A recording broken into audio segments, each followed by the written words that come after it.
है और उसको जो आवाज़ उठाते हैं नॉर्मल आदमी उसको सपोर्ट करने के लिए प्रशासन भी अपना हाथ बढ़ाती है। इसलिए आप ऐसा ना समझे कोई कहता है कि रेल मजदूरी यूनियन एक मान्यता संस्था नहीं है, बिल्कुल उस चीज़ में विश्वास मत कीजिए। इसी संस्था से उठकर हमारे कितने पॉलिटिकल लीडर्स जो गए हैं, जो देश के सेवा में अग्रणी अपना भूमिका निभाए हैं, तो ऐसे दूसरे के उलुल जुलुल बात में ना फंसे, अपने कर्म के ऊपर ध्यान रखिए, अपने सच्चाई के ऊपर ध्यान रखिए कि आप कितने सच्चे हैं। और आप रेलवे में हैं तो मैं एक और अपना संदेश देना चाहता हूं, अपना सुझाव देना चाहता हूं कि हमारा सबसे पहले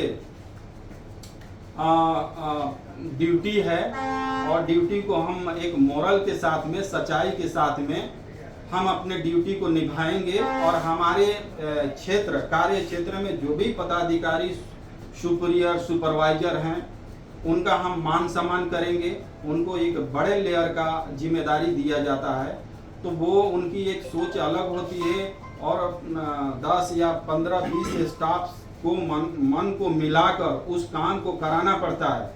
तो आप सभी लोग समझेंगे कि सर हमको ज़्यादा माने, तो ऐसा नहीं हो सकता है, क्योंकि उनको सबको तरफ ध्यान देना होता है और ध्यान देके काम को आउटपुट निकाल के 100% अपने प्रशासन को दिखाना पड़ता है। तो उसमें अगर कोई सुपरवाइजर बोल दिए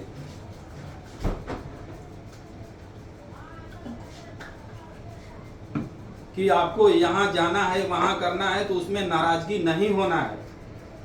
उनको एक टारगेट दिया जाता है कि इस टाइम में, इतने घंटे में आपको करा देना है।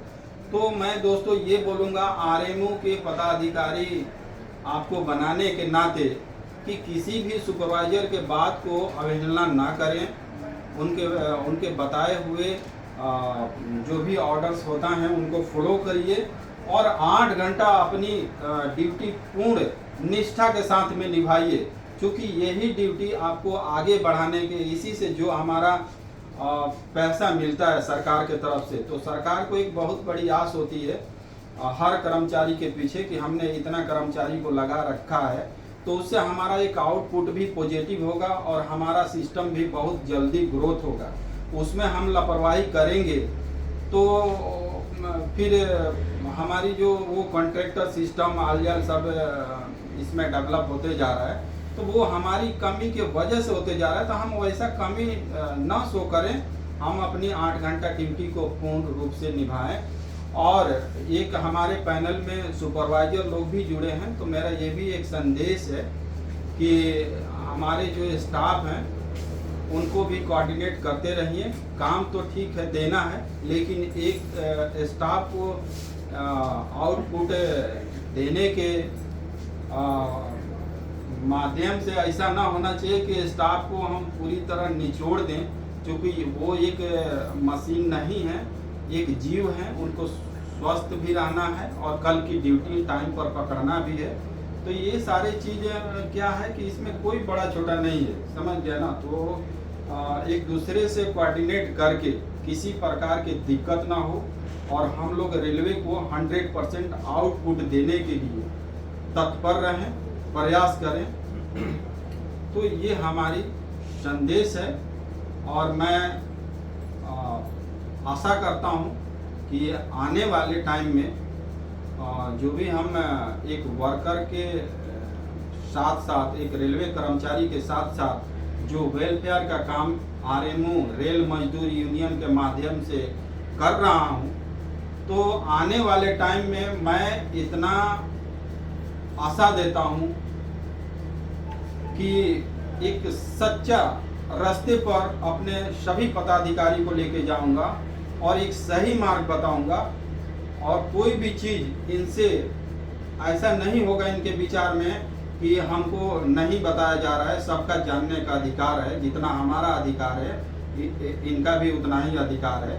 तो हम सारी चीज़ डिस्क्लोज करके बिल्कुल पारदर्शी रूप से हम सिस्टम को चलाते रहेंगे।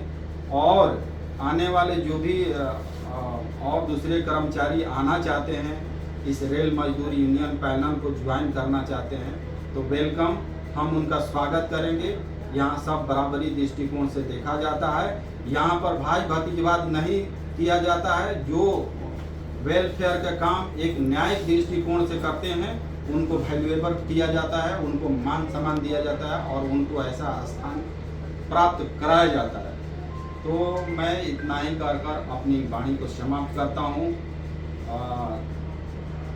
एक बार मैं बोलता हूँ कि रेल मजदूर यूनियन का नारा देंगे, रेल मजदूर यूनियन जिंदाबाद, रेल मजदूर यूनियन जिंदाबाद। आप लोग इतना सपोर्ट किए इसके लिए मैं बहुत बहुत धन्यवाद देता हूँ। और ठीक है।